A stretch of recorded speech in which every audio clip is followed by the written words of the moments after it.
Memang konstitusi Kiai harus gitu lah tamud dan ainaika. Kenal orang lebih tinggi itu kan resiko. Misalnya saya Kiai Deso, mungkin punya carry tua sudah seneng, punya kijang tua sudah seneng. Gara-gara kenal Pak Wahid naik Camry, waduh kok saya kalah itu. Kenal orang itu kan resiko. Mungkin dosen-dosen sini kalau kenal saya di Rembang juga resiko. Di sini gak ada cium tangan, melihat saya dosen, wah gak enak jadi dosen. Jadi memang harus dibatasin. Sekiranya mungkin orang terus, karena latamud dan apa? Ainaika ilham. Kamu jangan sering melihat orang lain yang mungkin secara lahir dapat nikmat yang lebih tinggi timbang Anda. Kalau kamu gak bisa ngelola hati Anda bisa hasut, Anda bisa dengki. Paling tidak Anda bisa ada syukur. Saya itu sering didolani pejabat. Juga sering melihat pejabat di TV-TV. Naik mobil aja ada yang naikkan. Bahkan kalau wudhu itu anduk aja ada yang bawa. Itu kalau yang nggak kuat, wih naik jadi pejabat. Ya makanya terus konstitusi Kiai itu mengatur, sudahlah. Mata kamu itu kamu batasin. Jangan melihat sesuatu yang potensi ya. Potensi menjadikan Anda tidak apa? Syukur. Jadi saya mohon, ini memang konstitusi saya sebagai Kiai. Jadi saya, tapi di hati saya tetap akrab. Saya doakan semua untuk UI, untuk semua orang Indonesia kita doakan. Kita ingin semuanya tambah baik, tambah baik. Ya, Assalamualaikum warahmatullahi wabarakatuh. Sehingga di beberapa riwayat dijelaskan ada orang yang 500 tahun ibadah, nggak pernah maksiat. Ditanya sama Allah, kamu masuk surga karena apa? Karena ibadah saya ya Allah. Ya sudah, surga kamu 500 tahun saja, karena ibadah kamu 500 tahun. Ini cerita umur-umur orang dulu. Ya Allah katanya surga engkau ini selamanya. Ya kalau yang selamanya itu rahmatku, kalau amal kamu terbatas ya surganya sesuai amal kamu ya terbatas. Ya sudah ya Allah, berarti masuk saya surga saya ini karena fadl engkau, karena anugerah engkau. Itu namanya apa? Diroyah. Diroyah itu satu kajian analisis di mana kita percaya riwayat, tapi kemudian punya logika, punya diroyah. Ini penting supaya tauhid kita ini kuat. Jadi dulu ada orang yang sangat cerdas, namanya Jubair bin Mut'im. Dia saking cerdasnya, juga kaya, juga tokoh, dikirim sebagai delegasi pembebasan Asra Badrin, tawanan Badar. Kemudian pas datang ke Masjid Nabawi, Nabi delalah pas baca Wattur wa kitabim mastur. Sampai pada titik Nabi baca Am khuliqu min ghairi syai'in am humul khaliqun. Apakah penciptaan yang sedemikian canggih itu dimulai tanpa perwujudan, tanpa sesuatu yang real, yang maujud? Orang itu langsung bersimpuh, matur, ya Rasulullah saya Islam. Kada qalbi yatir, hampir hati saya, otak saya, pikiran saya itu terbang. Karena logika yang dibangun ateisme misalnya, kalau alam raya ini dimulai dari nihilisme, berarti logikanya apa? Al-adamu yakhluqu maujudan. Alam raya ini kan maujud. Maujud itu ada. Kalau yang lebih dulu itu ketiadaan, berarti ketiadaan menjadi sebab kewujudan.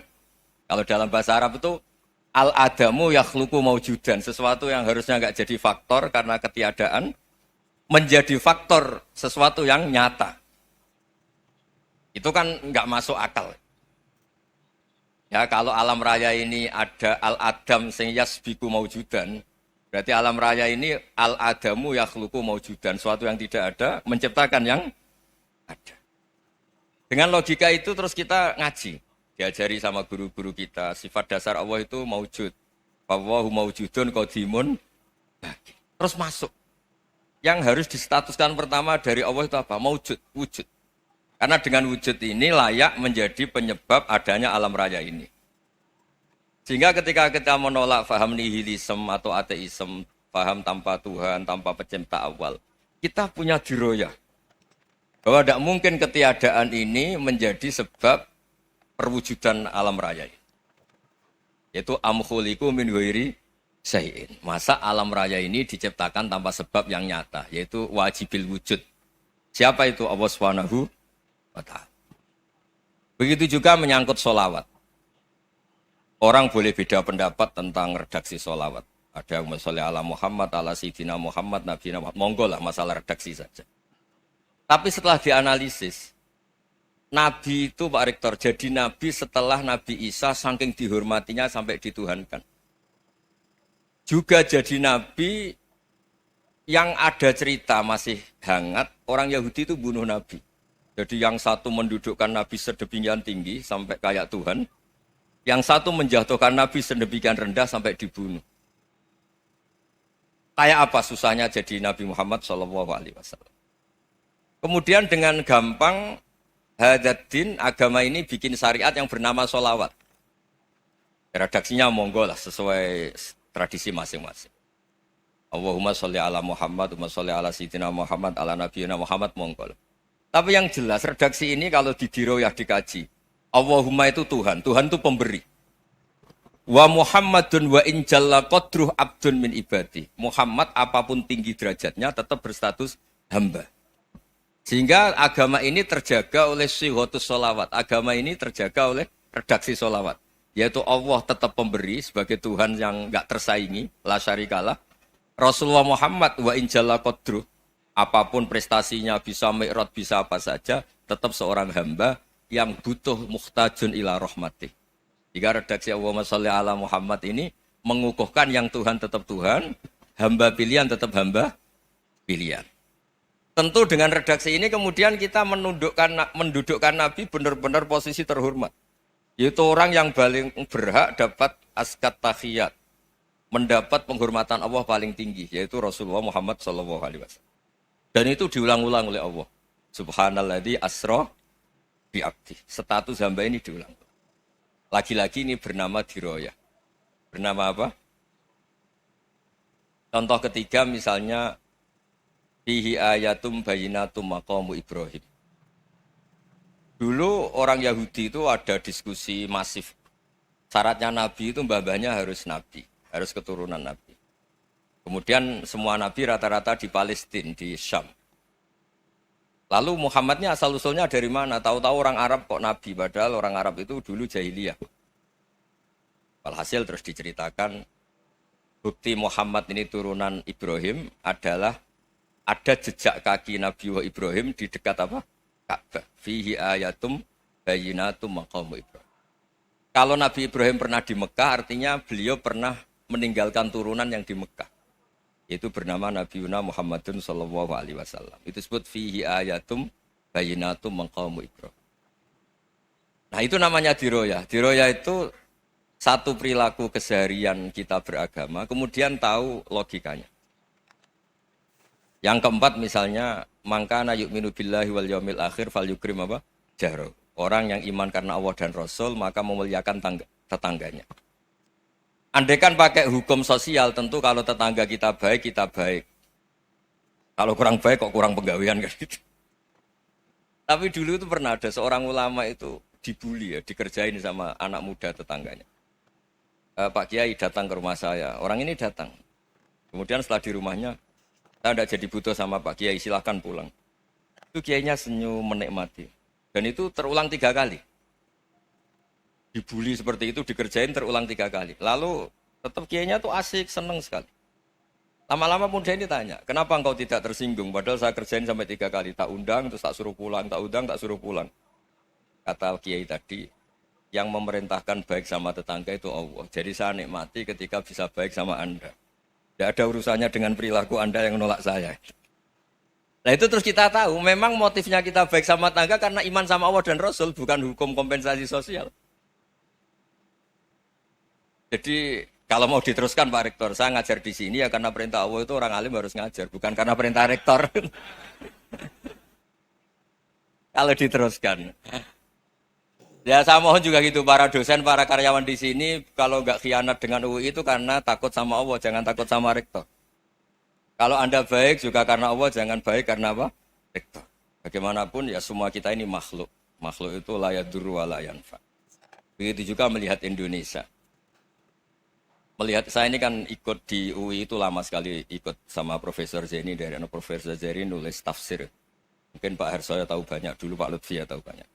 Tapi saya memang nggak pernah terbuka karena ya memang nggak ingin sebenarnya. Kondisi ini kondisi darurat. Sehingga saya tahu cara berpikir Profesor Zaini, ya tahu komitmen beliau pada UI. Dan pendiri UI memang ya banyak yang dari tokoh NU, Muhammadiyah, dari tokoh-tokoh ormas yang lain memang didirikan banyak orang. Sehingga UI memang nggak milik ormas apa tertentu. Dari satu sisi memang baik, nggak dikuasai ormas tertentu. Tapi nanti kalau keterusan ya nggak berbentuk. Karena nggak Ya sudahlah dikelola saja. Sambil-sambil jelas, sambil-sambil kadang nggak jelas, yang penting ikhlas tadi. Karena kalau terlalu asobia itu jadi repot. Kita ini yang nekuni fikih itu tahu, kalau udah kuno itu madhabnya Hanafi. Kuno itu madhabnya Syafi'i. Tahu-tahu seakan-akan Imam Syafi'i itu NU, Imam Abu Hanifah itu Muhammadiyah. Padahal ini orang-orang yang sebelum NU dan apa? Muhammadiyah. Jadi kalau kita yang nekuni ilmu itu biasa saja dengan perbedaan. Tapi kalau orang-orang yang nggak siap dengan perbedaan itu sampai Allah disifati Ta'ala itu tidak terima. Padahal Ta'ala itu maknanya Maha Luhur, yang Maha Agung. Jadi ada seorang kiai kebetulan pidato pertama Pak Rektor. Assalamualaikum warahmatullahi ta'ala wabarakatuh.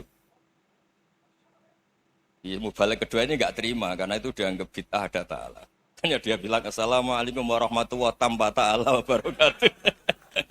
Itu saking asobiahnya itu Allah ditambahi Ta'ala itu tidak terima.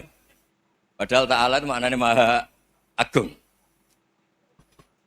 Nah itu kan jadi repot kalau asobia gitu. Kalau kita ngadepi perbedaan itu biasa saja. Karena kita mungkin bacanya banyak, lihat hal-hal seperti itu ya biasa saja. Karena dulu itu perbedaan itu urusan sudut pandang. Ya saya ulang lagi, perbedaan itu sudut. Allah yang Tuhan saja sering didebat sama nabi-nabinya. Karena urusan sudut pandang apa? Saya beri contoh ya. Suatu saat Khalilur Rahman Ibrahim itu saatnya meninggal sama Allah, Israel disuruh. Israel itu Ibrahim saatnya meninggal, ambil nyawanya. Lah datang ke Ibrahim, ya Khalilur Rahman Ibrahim, saya disuruh nyabut nyawa Anda. Itu Israel dipaksa mikir sama Ibrahim. Hal ra'aita khalilan yumitu khalilah. Kamu tahu orang yang mencintai kemudian bunuh yang dicintai. Itu logika agak benar. Akhirnya Israel kan nggak biasa debat, kan nggak dilatih debat, nggak pernah ikut lomba UI debat ilmiah. Dia taunya nyambut nyawa aja. Kembali ke Allah. Ya Allah, kata Ibrahim, hal ra'aita khalilan yumitu khalilah. Masa kekasih bunuh yang dicintai ya. Tapi kata Allah santai. Bilang ke Ibrahim, hal ra'aita habiban yakrahu ayyalqa habibah. Masa katanya dia cinta saya, kemudian ketemu saya tidak berani. Israel mater lagi. Logikanya gini Ibrahim, masa yang dicintai sama yang ketemu yang dicintai nggak berani. Ya udah ketemu aja. Katanya yang meninggal itu. Artinya kamu bisa saja GR tidak mati-mati karena merasa dicintai. Atau ingin mati karena mencintai. Nah maksud saya, dalam hal-hal seperti ini orang UI pasti nggak jelas. Katanya cinta Allah suruh mati ya nggak mau. Nggak jelas kan? Dibilang nggak cinta juga nggak mau. Tapi dibilang cinta kalau ukurannya mati juga nggak mau. Nah, tapi dalam banyak hal nggak jelas itu penting Pak Rektor. Penting sekali. Buatan guyon. Saya beri contoh sekian ilmiah, nggak jelas itu penting. Rasulullah SAW itu dalam banyak hal itu disuruh Allah, memang disuruh supaya ngambil sikap seperti itu. Karena Allah itu punya otoritas penuh untuk bikin orang itu baik atau tidak baik. Wahsy itu yang membunuh Sayyid Hamzah, orang paling dicintai Nabi, di antara yang dicintai Nabi. Qatalahu Wahsyun, dibunuh oleh Wahsy. Nabi secara basarnya itu gak suka sama Wahsy. Sampai cara lahir ya ingin, corong Jawa ingin masuk nol. Tapi apa kata Allah? Laisa laka minal amri syai'un aw yatuba alaihim aw yu'adziba. Itu tidak wilayah kamu Muhammad. Malah Wahsy dikasih tobat sama Allah. Khalid bin Walid, itu perang Uhud kalah, itu karena ide brilian Khalid bin Walid. Pas itu masih panglima kafir. Yaitu pura-pura kalah, ghanimah dilepas, sahabat turun, pasukannya naik, walhasil orang Islam kalah. Khalid bin Walid akhirnya juga masuk Islam. Orang yang secara basariah Nabi itu gak siap. Kebalikannya juga ada. Sa'labah itu orang sampai tempat gelar hamamatul masjid. Ini pas ngaji mesti ingat. Salam. Dia di masjid terus. Setiap habis salam tuh lari karena istrinya nyuwun sewu masih berpakaian yang tidak pantas. Kenapa engkau terburu-buru pulang? Pakaian yang dipakai istri saya sekarang saya pakai. Ya pakaian sarung itu kayak Pak Rektor kan fleksibel. Ini khusus mau Ramadan, tidak akan sarungan terus, gak usah khawatir. Jadi ini tadi sudah perjanjian. Saya yang kiai celananan, beliau yang rektor pakai sarung. Jadi iya. Supaya itu barter madhab. Tapi hanya sekali ini aja, bukan. Jadi jangan diharapkan ini jadi tontonan terus-menerus. Dan ini barter madhab. Saya sama Profesor Kores juga sering gitu. Saya pakai sarung yang Dihadiahi beliau, beliau pakai sarung yang dihadiahi saya. Memang itu tradisi Islam. Tahadau tahabu, kamu saling memberi hadiah maka kamu saling mencintai. Bukan riswah, bukan riswah. Walhasil terus Sa'labah ini buat saya didoakan Nabi supaya saya kaya, supaya tidak sering ganti-ganti pakaian seperti ini sama istri saya. Jangan-jangan kamu miskin itu lebih baik. Ngotot minta didoakan. Didoain Nabi kaya, terus lama-lama ninggal sholat, ninggal jamaah. Itu Allah belum tersinggung. Yang mulai Allah tersinggung itu kan saya sering fatwa di mana-mana, sering memberi saran. Mumpung kamu miskin itu sering sedekah. Karena kalau sudah kaya itu tidak bisa. Saya memberi analogi gini. Kalau saya masih santri miskin, punya uang 100.000, diminta guru saya 50 tak kasihkan. Padahal itu 50%. Punya 2 kambing kurus, diminta guru saya 1 pasti tak kasihkan. Padahal itu 50%.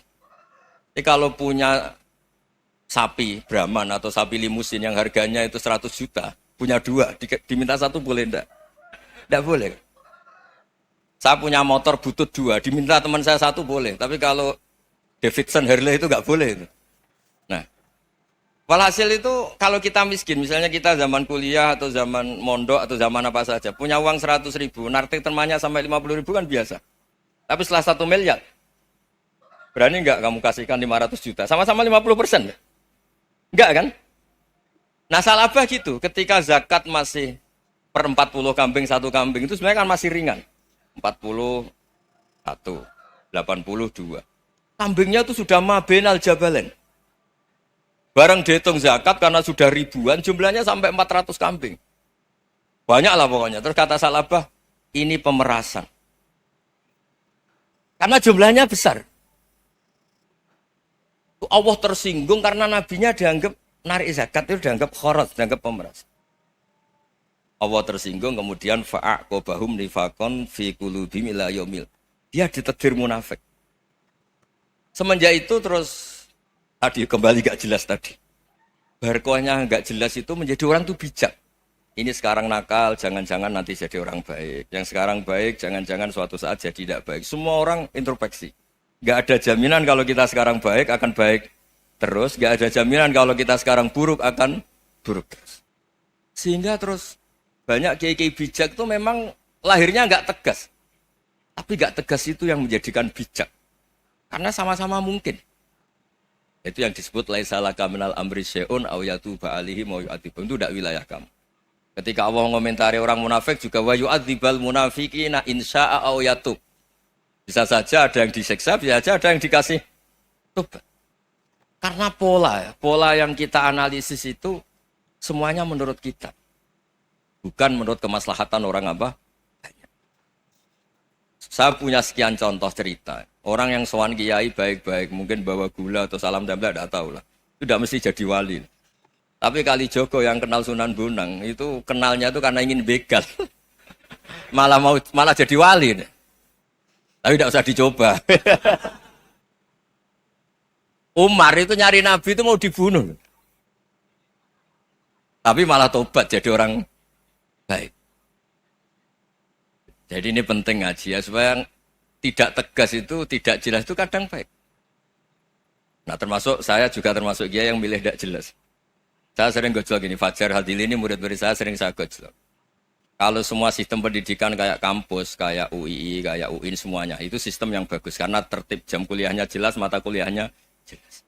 Kalau di pesantren itu Pak Arso, itu gak tertib. Tapi justru itu enak, ketemu di jalan orang berani tanya. Nah ini kalau mbak-mbak misalnya menstruasi, mau belajar haid nunggu semester berapa baru tahu. Itu bisa sekian tahun nggak sholat karena nunggu pelajarannya baru diterangkan. Mau haji juga gitu, nunggu mata pelajaran haji. Kalau nggak jamnya, nggak mau dosennya ngajarin. Ya, kalau kiai kan enggak, ketemu di jalan tanya, dijawab. Jam berapa juga dijawab. Artinya Indonesia itu berkah, ada sistem kampus yang tertib. Ya semoga termasuk tertib gajinya. Tapi tertib gajinya itu juga sebenarnya rugi. Saya sering ada pegawai negeri Gus, tolong doain saja di PNS enak aja.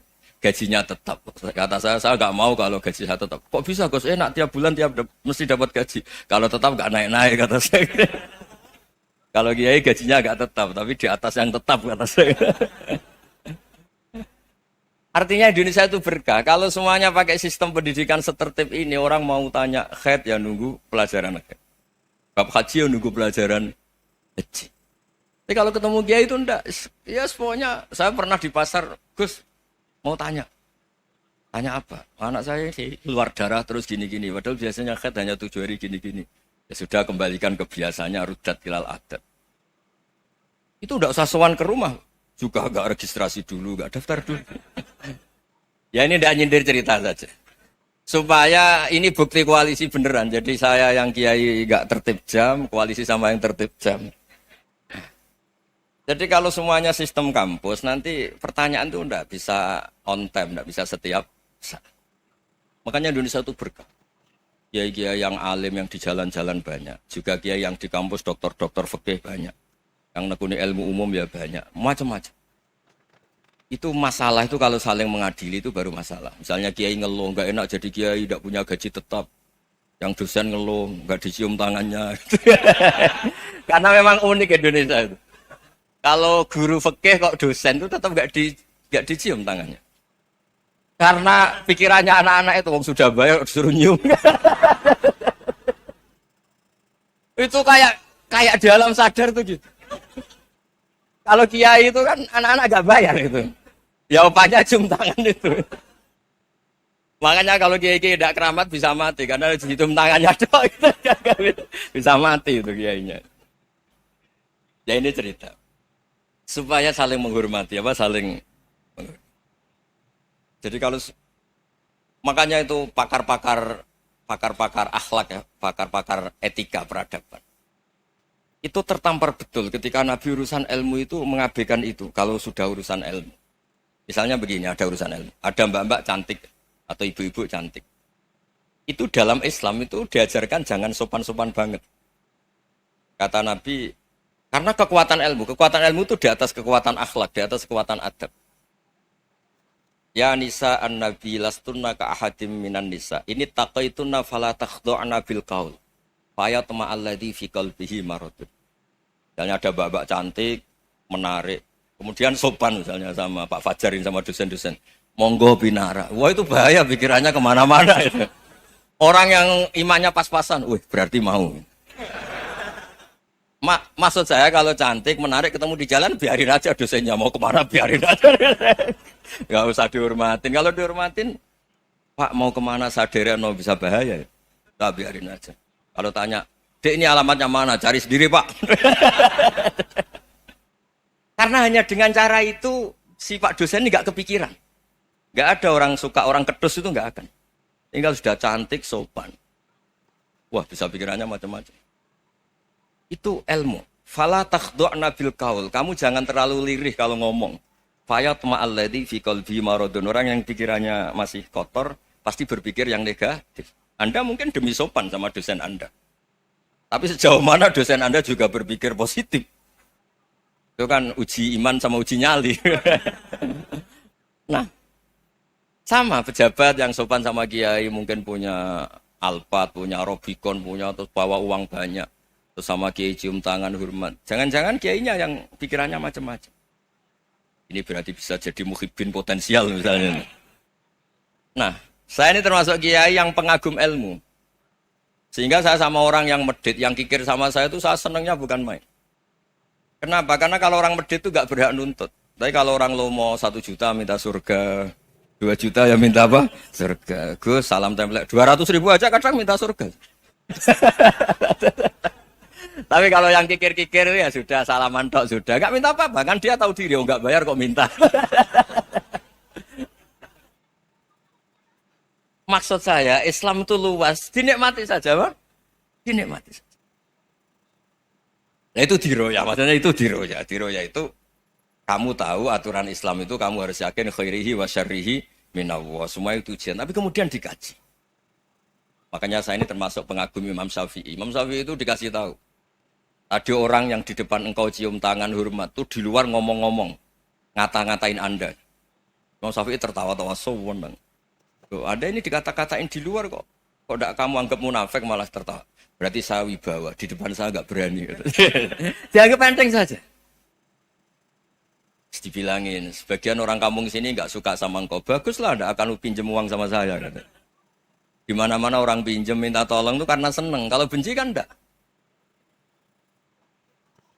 Intinya dianggap enteng saja. Yang terjadi di dunia itu semuanya dianggap enteng saja. Man asa ilaika fakot atlakoka. Yang berburuk sama kamu itu membebaskan kamu. Coba kalau akrab, titip. Ya misalnya akrab sama Pak Fajar. Bilangkan ke Pak Rektor, sangkap tuh jadi guru tetap atau apa, kan ribet. Kalau tidak cocok kan nggak minta apa-apa. Makanya hati-hati Pak Rektor sama yang akrab-akrab itu. Itu dulu saya juga nggak paham. Di antara wasiat Bapak yang sering diulang-ulang tuh itu. Suatu saat kamu jadi kiai, ngelola orang nggak seneng tuh gampang. Sudah, situ orang lain. Tapi kalau ngelola orang seneng tuh repot.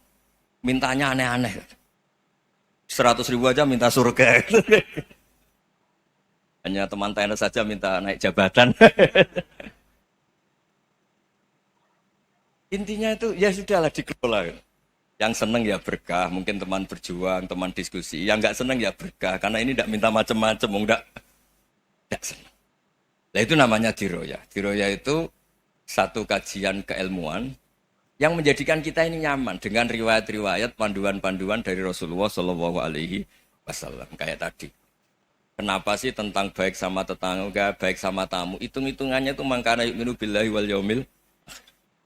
Saya pernah dicium sama orang miskin yang akut, miskin betul. Itu tak ajarin, Anda ini lebih hebat ketimbang orang-orang kaya. Misalnya gini, misalnya ada komunitas rektor atau kiai besar. Saya ini kata orang banyak termasuk kiai besar. Mungkin kalau pinjam uang itu karena mau beli mobil, aksesoris mobil, karena kita kiai top atau rektor atau orang-orang top. Kalau sesama orang miskin itu pinjem-pinjemannya itu urusan beras, itu urusan nyawa. Keren mana? Nyelamatkan nyawa sama aksesoris mobil. Nyawa. Jadi pahala kamu pasti lebih besar. Itu senengnya jadi orang miskin terus keterusan sampai sekarang. Itu. Lo coba kalau menteri sama menteri, rektor sama rektor, kira-kira pinjemannya apa Pak Arso? Kan kalau mau beli mobil atau mau umroh VIP, pokoknya yang keren-keren. Kalau orang miskin pinjam karena apa? Makan kan? Beras kan? Makanya kalau yang sedang miskin monggo lah, kalau ingin teruskan. Maksud saya Islam itu seenak itu. Islam itu segampang itu. Sudahlah yang sedang miskin ya keren. Karena sekali sosial itu urusannya apa? Nyawa. Tapi kalau miskin semua ya Indonesia bisa tutup kan. Ya sudah yang kaya-kaya itu saya menyelamatkan Indonesia karena bayar pajak yang menjadikan Indonesia berjalan. Tapi ya dipakai yang benar. Nah, begitu seterusnya. Ada kiai miskin cerita ke kita. Gus, enak jenengan alim, terus punya santri banyak, bisa ngajar di mana-mana. Saya bilang, hebat kamu. Dia hidup di daerah tertinggal. Itu yang diajarkan kan hanya tauhid. Kan nggak mungkin desa tertinggal baca fikih perbandingan madhab. Kan nggak mungkin. Kalau yang kayak Pak Fajar, Pak Sadali kan nggak mungkin. Fikih perbandingan apa? Madhab. Menyorot madhab dunia. Gaya engke-engke itu kan nggak benar. Tapi pertanyaannya, yang menyelamatkan masuk surga itu tauhid apa perbandingan madhab? Tauhid. Ini hanya mengajarkan fardu kifayah, sunat-sunat. Ini Anda mengajarkan fardu ain. Surganya dulu kamu. Oh terus senangnya jadi kayak gitu. Karena yang diajarkan apa? Tauhid. Sementara kita yang gaya-gaya ini, ajarkan perbandingan apa? Madhab, studi banding ke Al-Azhar kemana-mana. Ini enggak, tauhid. Dari orang nyembah pohon jadi nyembah Allah Ta'ala. Keren enggak? Keren. Jadi terus kiki sama saya senangnya bukan karena tak bela. Tapi ada yang agak kurang ajar, tanya saya. Kalau itu hebat, kenapa Gus gak mau jadi kayak gitu? Waduh. Wah ya repot kalau pertanyaan. Terus tak jawab, kalau saya jadi kiai desa, kamu ngangsu ilmu dari mana coba? Ya dari jenengan, ya kalau sama gobloknya tidak bisa. Ya sudah, Gus aja yang jadi kiai besar. Maksud saya, ya sudahlah kita begini seperti yang saya ajarkan di sini, saya sarankan. Supaya orang itu tahu. Ini namanya diroyah. Makanya kata Imam Ghazali itu, kalau kamu ingin sopan gampang, melihat anak kecil, wa aqallu minni dzamban, dia dosanya lebih kecil. Karena masih kecil kan, tentu secara dosa enggak banyak. Kalau melihat orang yang tua, wa aktsaru minni ibadatan, dia tentu ibadahnya lebih banyak karena umurnya lebih banyak. Sehingga terus semua orang lain tuh di depan kita itu hebat. Ya semua orang lain sama misalnya Pak, ini rektor, Pak Fathul Wahid rektor. Tanggung jawabnya lebih banyak, berarti pahalanya lebih banyak. Tapi sama, ketika melihat Nyon Sewu, melihat pegawainya yang secara lahir di bawahnya, ini tanggung jawabnya enggak banyak, pasti salahnya juga enggak. Itu yang diajarkan Rasulullah SAW, sehingga enak lah. Tapi kalau kita melihat orang lain selalu salahnya, itu pecundang. Allah saja tidak seperti itu kan, amal baik ya ada khairan, amal buruk ya ada saron, semuanya dilihat oleh Allah Subhanahu wa Ta'ala. Saya itu punya teman Gus, agak beling, agak seenaknya. Dulu miskin. Wah itu seenaknya betul. Kayak kenal Tuhan. Tak tanya, kenapa kamu seenaknya? 1 bulan tuh labanya bisa 200 juta sampai 500, sampai 1 miliar. Saya itu Gus, setelah duha itu perkembangannya bagus. Sholat duha itu. Saya pernah miskin, kan kata apa? Ingkana rizki fisama, apa? Wa ingkana qalilan, ya kalau fisama fa'anzilhu. Terus wa ingkana qalilan fakasirhu. Kalau sedikit perbanyak. Ini trennya sudah benar semua. Nah, wa ingkana apa? Ya, haroman fatohiru. Kalau haram yang kau sucikan. Makanya saya seenaknya kalau qalilan sudah fakasiru, paling trennya yang enggak benar juga fatohiru kata Mas. Dia yakin kalau yang enggak benar-benar sudah disucikan Allah, karena yang lain-lain sudah dari miskin sudah kaya, qalilan sudah fakasiru, paling yang haroman juga sudah fatohiru gitu. Tak tanya. Lah kamu kok tahu? Polanya sudah ada Gus, karena sang kamu sembrono sama Tuhan kok begitu kan. Tapi apapun itu seneng saya. Seneng saya sering salah teh, makanya saya mohon yang sekarang miskin, sedang miskin itu ya ndak usah nyesal banget-banget. Kalau ingin kaya monggo lah, namanya orang juga ingin. Ya, tapi Anda harus bangga. Sosial antar kalian adalah urusan nyawa dan itu pahalanya luar biasa. Supaya kita, nah yang kaya-kaya juga boleh GR lah, karena pembayar pajak. Dan itu bisa menyelamatkan apa? Indonesia Raya. Begitu seterusnya. Itu yang diajarkan Nabi, antawadu'u hatta la yabghiya ahadun ala ahadin. Kamu semua harus tawadhu, sehingga antar kalian tidak saling tidak sopan, tidak saling liar, tidak saling mendolimi. Termasuk tadi, sikap gak jelas tadi. Orang dolim yang sekarang dolim bisa saja tobat. Yang sekarang soleh bisa saja nanti. Semuanya itu mungkin. Kita diajari ya muqallibal qulub tsabbit qalbi ala dini. Jadi keliru kalau kita dalam banyak hal harus tegas, enggak mesti. Al halalu bayyinun wal haramu bayyinun. Tapi ada wa bainahuma umurun mustabihat. Ada yang wilayahnya itu abu-abu. Misalnya ada perempuan cantik misalnya, contoh paling gampang. Kalau kamu ajari secara serius kamu bisa saja tergoda jadi fitnah. Jadi kalau orang soleh gak berani ngajarin, kemudian digunakan orang fasik, malah menjadi orang nakal, kita juga tanggung jawab. Kamu mau tegas gimana? Wilayahnya sama-sama mungkin.